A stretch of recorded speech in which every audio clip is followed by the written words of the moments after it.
আসসালামু আলাইকুম গাইজ, কি অবস্থা আপনাদের? আশা করি সবাই অনেক ভালো আছেন। আমি অনেক ভালো আছি।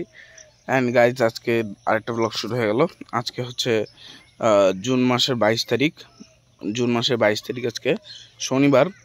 এবং হচ্ছে আজকে গাইজ এখন বাজতেছে হচ্ছে সকাল 7:30।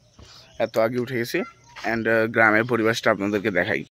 সো গাইজ, আজকে আমরা চলে যাব গ্রাম থেকে। এই গ্রামের নাম হচ্ছে 24নগর কাকনহাট। রাজশাহী থেকে কত কিলো দূরে যেন, 21 কিলো দূরে।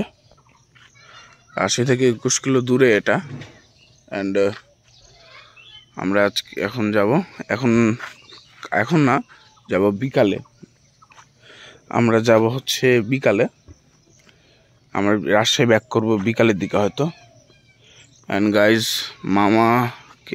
মামার পায়ের জন্য পা ঝাড়া দিতে যাবে। সো মামা বের হচ্ছে, আমি এখানে ওয়েট করতেছি।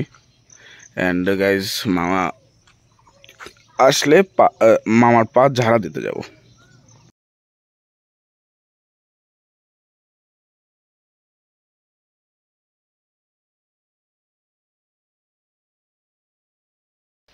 সো গাইজ, এখন পা ঝাড়া দেওয়া শেষ।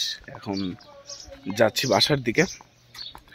আজকে যেহেতু আমাদের রাজশাহীতে চলে যাব, আমাদের সাথে মামাও যাবে। সো প্যাকিং সব করে ফেলতে হবে। আজকে বিকালের দিকে হয়তো যাব। সো গাইজ, আজকে আবার রাজশাহী গ্রাম ভালোই লাগে আমার। তবে আমার সামনে পরীক্ষা, গ্রামে বেশি থাকা যাবে না, বাসায় যেতে হবে। সো চলো গাইজ, বাসার দিকে যাই।